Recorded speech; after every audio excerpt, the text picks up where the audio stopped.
Hey guys, welcome back to our YouTube channel Man Imperfect. It's me, your friend Hansraj here. In a previous lecture, we completed our chapter number 10, जिसमें हमने last में 7.2.3 वाली problem में से एक problem की थी. Okay, and remaining problems are for you, आप खुद से करेंगे. आज हम स्टार्ट करेंगे chapter number 11. So as always हम देखेंगे इसकी specifications. So you can see chapter number 11 आपका है लूप स्ट्रक्चर दिस वन, जिसमें से 7 MCQ आने हैं. ओके, और एक आपके पास CRQ है और एक ERQ भी आ सकता है. So according to me, according to SLO अब चेक करो, this chapter is really very important. इसमें से आपके पास 7 MCQ भी आ रहे हैं, CRQ भी आ रहा है और ERQ आ भी सकता है. ओके, सो इस पे आपको ज्यादा फोकस करना पड़ेगा. ये कुछ बच्चों को कंफ्यूज करता है और कुछ को मजा देता है. इट डिपेंड्स आप किस तरह से स्टडी करते हैं इसे. ओके, सो है तो बहुत ही छोटा सा चैप्टर एंड बहुत ज्यादा मार्क्स दे रहा है आपको. So let's start it. It is a lecture number 26 of computer science series. Loop structure chapter का नाम है एंड सबसे पहला एसएलओ जो है वो है आपके पास differentiate among 3 types of loops. So कह रहा है डिफरेंशिएट करो 3 टाइप्स के जो लूप होते हैं आपके पास. अब आपको ये भी नहीं पता, अभी अगर आपने स्टडी नहीं किया, डायरेक्ट वीडियो देख रहे हैं, तो आपको मोस्ट मतलब ज्यादा चांसेस हैं कि आपको है ना ये पता नहीं होगा कि आपके पास सी में कितने लूप्स होंगे. तो आपको नंबर ऑफ लूप्स नहीं पता, तो आप डिफरेंशिएट क्या करेंगे. Therefore, I think ये एसएलओ जो है ना आपके पास लास्ट में होना चाहिए चैप्टर के, या एंडिंग की तरफ होना चाहिए. सो सबसे पहले ये एसएलओ है, therefore ना मैं इससे अभी नहीं करवा रहा. मैं आपको सारे के सारे लूप करवा दूंगा, आखिर में इसे डिफरेंशिएट करवाऊंगा. इवन तो जब मैं पढ़ा रहा हूँ तभी आपको है ना डिफरेंस पता चल जाएगा, बट स्पेशली इसके ना मैं करूंगा स्टडी. तो इसे हम करते हैं अभी इग्नोर. ओके, पोस्टपोन कर देते हैं इसे. अब मैं जरा स्टार्टिंग करूं, इंट्रो दूं, तो आपका चैप्टर है लूप. ओके, हमने क्या पढ़ा था, आपके पास स्ट्रक्चर लैंग्वेज के अंदर 3 चीजें होती हैं. एक होती है सीक्वेंस, दूसरी होती है सिलेक्शन एंड थर्ड होती है रिपीटेशन. सो सिलेक्शन आप कर चुके हैं इस वाले चैप्टर में. ओके, अब आपको करनी है रिपीटेशन. सो रिपीटेशन आप करेंगे इस वाले चैप्टर में. रिपीटेशन मतलब क्या, मतलब मैं चाहता हूं कि मैं जो प्रोग्राम लिख रहा हूं वो है ना मेरी मतलब मर्जी के हिसाब से मैं जितने ना बचाऊं उतने प्रिंट करें. सपोज मैं चाहता हूं है ना मेरा प्रोग्राम 1 से लेकर 500 तक नंबर्स को प्रिंट करें, तो क्या मैं प्रिंट एफ में 1 2 3 4 5 500 तक लिखता जाऊंगा? क्या इतना टाइम नहीं होता प्रोग्रामर के पास, वो सिंपली यूज करेगा लूप को. ओके, सो ये होता है आपका लूप. लूप आपका ये उसका काम ये होता है कि आपके है ना बहुत से स्टेटमेंट्स को ये ना कम कर देता है. कम करने से मुराद ये ना स्टेटमेंट्स को रिपीट करता रहता है, जिसकी वजह से आपको सेम स्टेटमेंट्स को रिपीट नहीं करना पड़ता. आपको बार बार प्रिंट एफ लिख के वही इंस्ट्रक्शंस नहीं देनी पड़ेंगी, या कोई और काम वो सेम बार बार नहीं करना पड़ेगा. ओके, सो आपके पास 3 लूप्स होते हैं या 3 टाइप्स होती हैं. Number 1 is for loop, second is while loop and third is do while loop. So in 3 types के लूप्स को हमें स्टडी करना है इस चैप्टर में, और ये 3 लूप्स आपको देंगे 10 मार्क्स तो पक्के दे रहे हैं. एंड अगर आप ERQ भी करेंगे तो आपको 16 मार्क्स देगा ये अकेला चैप्टर आउट ऑफ 70 और 65. ओके, 10 मार्क्स तो आपके प्रैक्टिकल के हो गए. So let's start. 11.1.2 कह रहा है write the for loop structure in C program. तो फॉर लूप का मैं सिंटैक्स पहले बताऊंगा आपको. तो सिंटैक्स की बात की जाए आपकी, so syntax of for loop. Okay, आपको लिखना होता है सिंपली फॉर लूप है, देन आपको ब्रैकेट ओपन करना है, उसके अंदर आप करेंगे इनिशियलाइजेशन. ओके, इनिशियलाइजेशन क्या होती है, जिसमें आप है ना एक वेरिएबल इनिशियलाइज करते हैं या वेरिएबल को वैल्यू देते हैं. ओके, सो एक इनिशियलाइजेशन होगी, देन सेमीकोलन आएगा. ओके, उसके बाद आप करते हैं कंडीशन रखते हैं। ओके, तो कंडीशन आपने रख दी, उसके बाद आप वापस सेमीकोलन लगाएंगे एंड देन आगे आप इंक्रीमेंट करेंगे या डिक्रीमेंट करेंगे, डिपेंड अपॉन द प्रोग्राम, आप कौन सा प्रोग्राम बना रहे हैं। ओके, आगे बढ़ते हैं। ये बॉडी होगी आपके पास लूप की। इस बॉडी के अंदर जो आप लिखेंगे जो भी स्टेटमेंट्स होंगी, सपोज आपके पास स्टेटमेंट 1 है, स्टेटमेंट 2 है। ओके, आपके पास इसी तरह से n number of times statements होंगी, जितने स्टेटमेंट्स आप वो सारे के सारे स्टेटमेंट्स लिख लें। सो होगा ये, आप यहाँ पे एक वैल्यू देंगे। ओके, इनिशियलाइज करेंगे एक वैल्यू को। सपोज आप लिख रहे हैं a is equal to 1। Okay, so उसका मैं प्रोग्राम भी बना के दिखा रहा हूँ आपको वहीं पे ही। तो इंट, और मैंने a को इनिशियलाइज कर दिया। ओके, आगे मैं बढ़ता हूँ और अब मैं ना प्रोग्राम असली बना रहा हूँ। सो मैंने क्या लिखा, फोर लिखा, तो ये बोल्ड हो गया। ओके, देन ब्रैकेट्स मैंने लगाए, ब्रैकेट्स के अंदर पहले पहले आपका क्या आ रहा है, इनिशियलाइजेशन। ओके, सो इनिशियलाइजेशन मतलब मुझे a को वैल्यू देनी है, ये आपके कहलाता है इनिशियलाइजेशन। तो मैं a को वैल्यू दे रहा हूँ 1।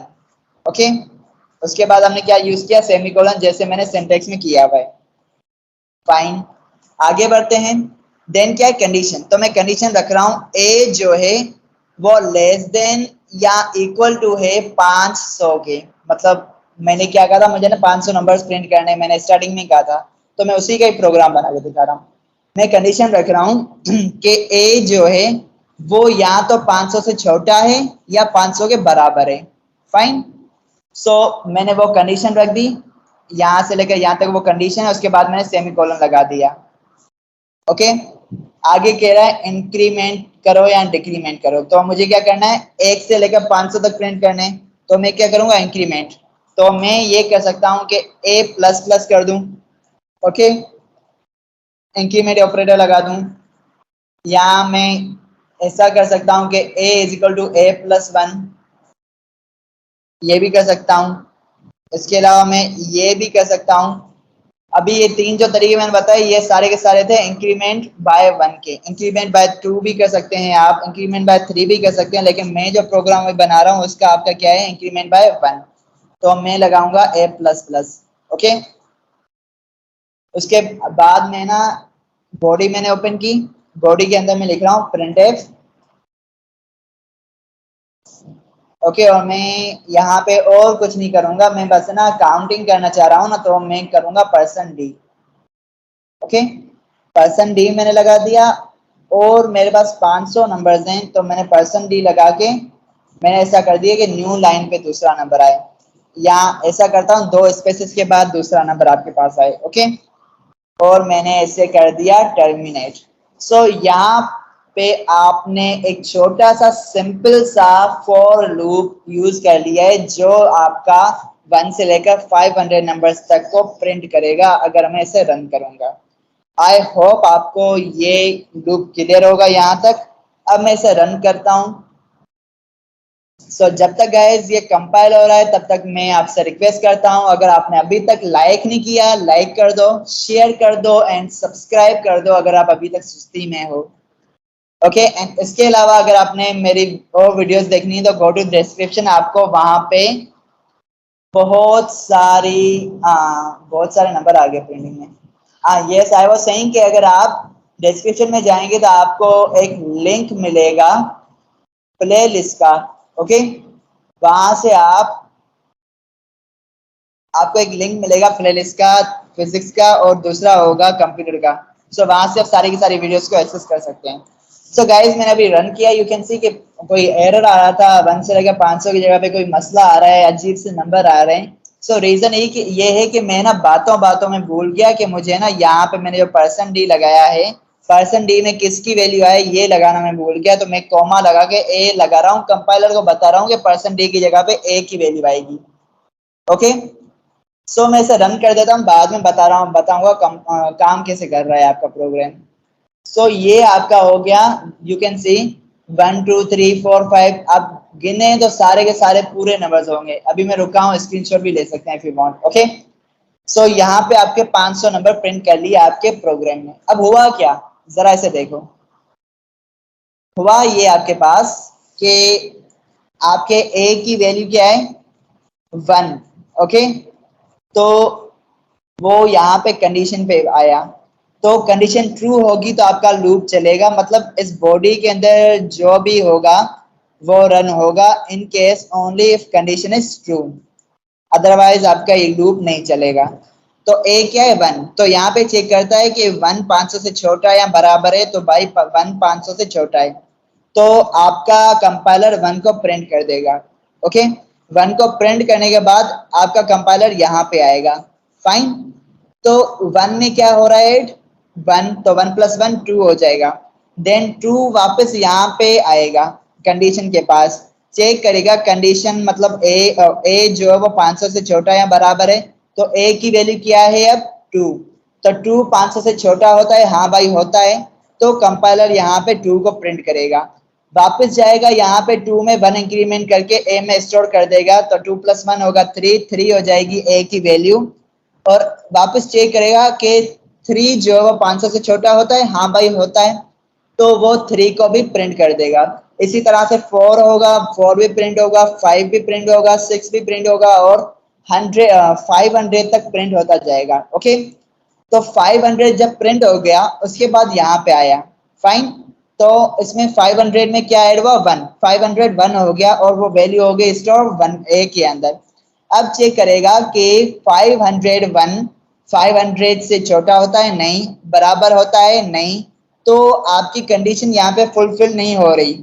इसकी वजह से आपका कंपाइलर जो है फॉर लूप से बाहर आ जाएगा, मतलब कंपाइलर यहाँ पे आके खड़ा हो जाएगा और यहाँ पे कोई स्टेटमेंट होगी तो आगे बढ़ेगा, अदरवाइज प्रोग्राम को खत्म एंड कर देगा। सही है, इसी वजह से आपके पास जब प्रिंटिंग हो रही है वो 100 से लेकर 500 तक हो रही है।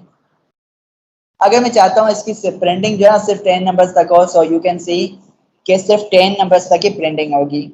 ओके, ये सिर्फ नंबर्स तक महदूद नहीं है, यहाँ पे आप चाहें तो आप बहुत सी और चीजें भी प्रिंट कर सकते हैं। सपोज मैं चाहता हूँ कि ना मेरा नाम जो है वो प्रिंट हो। ओके, मेरा नाम 10 बार प्रिंट हो, तो यहाँ पे 10 बार प्रिंट करेगा। यू कैन सी मेरे नाम को इसने 10 बार प्रिंट किया, तो अभी अच्छा नहीं लग रहा, तो मैं ऐसा करता हूँ, इसे न्यू लाइन पे लेके जाता हूँ। तो अब देखो एक लाइन में मेरा एक नाम आएगा, तो 10 बार इसने मेरा नाम प्रिंट कर दिया। ओके, अगर इसी जगह में मैं चाहूँ, आपसे रिक्वेस्ट करता रहता हूँ कि लाइक कर दो, सो लाइक इट जो मैंने लिखा अभी, ये भी आपका 10 टाइम्स प्रिंट करेगा। So it is all the use of for loop. Syntax भी मैंने बता दिया पूरा, और आपको मैंने एक प्रोग्राम से एग्जांपल देके समझा भी दिया कि किस तरह से काम हो रहा है। आई होप आपका फॉर लूप जो है वो क्लियर होगा, and in case really clear है तो काइंडली लाइक कर दो वीडियो को अगर अभी तक नहीं किया हुआ, एंड शेयर तो कर दिया होगा आई होप, नहीं किया तो वो भी कर दो, एंड सब्सक्राइब भी कर दो। सो हम कर चुके हैं 11.1.2। ओके, अब बात आती है 11.1.3 की। सो इसमें ये हो रहा है कि write C programs for the problems mention in 7.2.3। अब 7.2.3 के अंदर जो ऐसी प्रॉब्लम्स जिनमें हमें ना लूप यूज कर सकते हैं उन्हें सॉल्व करना है हमें। सो एज लास्ट टाइम, जैसे मैंने लास्ट टाइम है ना at the end of chapter एक वीडियो बना के एक ही प्रॉब्लम की थी, तो हो सकता है यहाँ पे 3 लूप्स हैं तो मैं 3 वीडियोस ही बना लूँ। सो बहरहाल मैं लास्ट जो है ना 7.2.3 वाले एसएलओस को करवाऊंगा। सो 11.1.3, 11.1.5 जिसमें यही सेम प्रॉब्लम्स हैं, और 11.1.7 जिसमें भी यही सेम प्रॉब्लम्स हैं।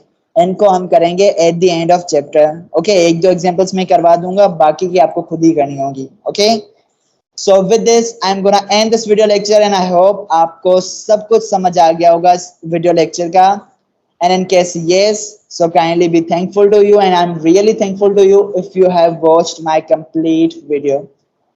Thank you so much.